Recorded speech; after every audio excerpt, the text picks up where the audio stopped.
Hi, welcome to my video on the attribution theory. So the definition of attribution is the reason a performer gives for the causes of their success or their failure. And we need to know about Wiener's model. Now, the model puts it into 4 different categories that I'm going to talk to you as we go along. The first one is stability.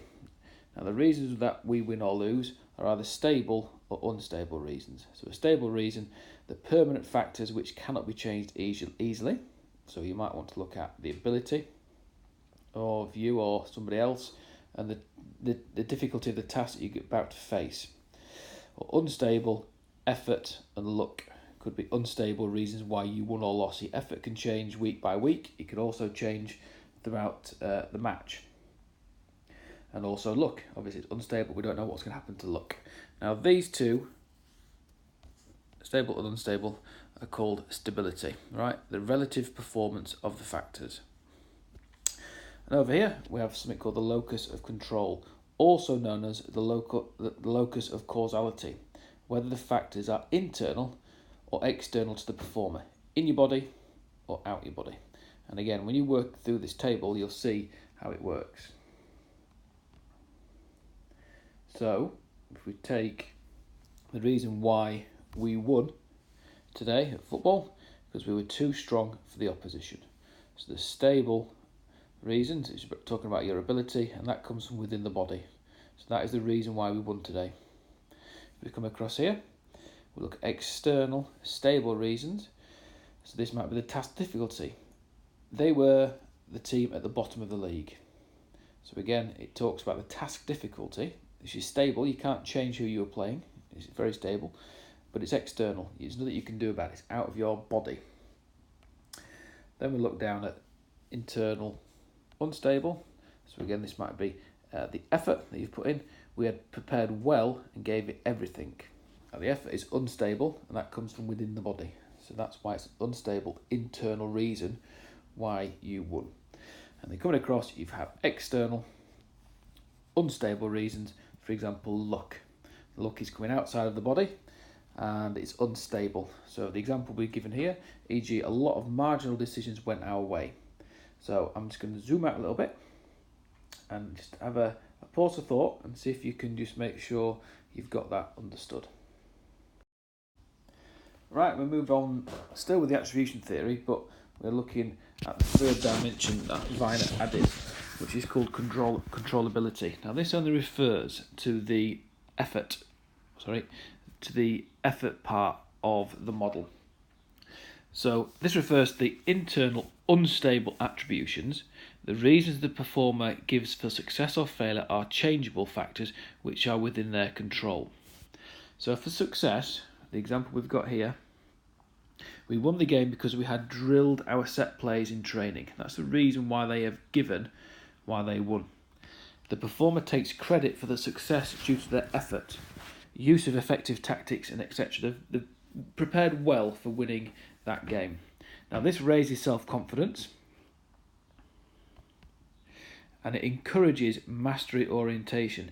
Now mastery orientation is the expectation that success is possible through hard work, which is a really good place to be, that we want all our sports performers to have mastery orientation. We're trying to encourage all our people, either we coach or we teach, whatever you might be doing, that mastery orientation is prevalent. So the expectation that success is possible through hard work. Over here we've got the reasons why we might lose. Again, we're only talking about the internal unstable. We're looking at effort. So this third dimension. So for failure, we lost because we didn't work hard enough on defence. It's the reason why they are giving for why they lost. So the performer acknowledges that failure was due to insufficient preparation or other changeable reasons which are due to their efforts. This gives them control over future successes, because they can say, look, if we do try harder, we're going to win, provided that the performer has achievable goals, and so they can also raise self-confidence. So just have a minute to have a look at that. So controllability is talking about effort. The reason why we did really well is because we're prepared, which helps with mastery orientation. Okay, whatever we do, that we can perform well if we work hard enough. Also, just have a look down here that controllability increases mastery orientation, we know, and reduces learned helplessness. Now, learned helplessness is a term used for when people turn up to matches and say, oh, it doesn't matter what we do, we're going to lose. We aren't good enough, and having quite a negative attitude. So just take a minute to have a read of that, and I'll just go into a little bit more detail in a second about these 2 points, but I'll just let you have a few moments just to have a look at that model. And the last bit on the attribution theory is known about learned helplessness and mastery orientation. So let's give you a second to read those 2 definitions. And then an example of learned helplessness is I cannot perform this vault because I do not have the ability. So this is a stable reason why we can't perform, which offers no hope for change in the future. You just don't have the ability, there's nothing I can do about it. It's a stable reason I can't change, almost like a closed mindset. So performers with learned helplessness often attribute success to external factors. So when they win, they'll give reasons that are out of their control. So you might want to look at, we won because the opponents were weak. Okay, the task difficulty was easy. Or the pitch suited our style of play. Look at maybe playing on a 3G or playing on grass. Okay, it just happened to be suited our conditions and our way of play, which is a way of developing more learned helplessness, which we don't want. So if we do get learned helplessness, it leads to low self-confidence and performers giving up very easily if success is not quickly achieved. You'll just quickly say, oh, there's nothing we can do about it, they're too good for us. So we've got to understand that learned helplessness is a barrier to sports performance. People won't play because of this reason. So attributing success internally, so when we win, we give it as an internal feeling, and failure externally can prevent learned helplessness. So just think about that for a second. When we win, we should attribute the success for internal reasons and failure for external reasons. This is known as self-serving bias and can be used to raise confidence in the short term. Now that's a key term that we do need to know about. It might be worth just having a moment to make sure you understand what self-serving bias is. It's a person's tendency to attribute their failure to external causes. So for example, I lost the badminton match because the floor was too slippery, and their success to internal causes.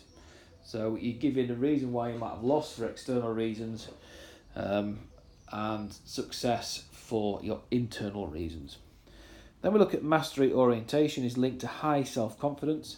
These performers take on challenge and show persistence when faced with difficulty. It's a bit like an open mindset. So mastery orientation allows performance to be optimized at the very best.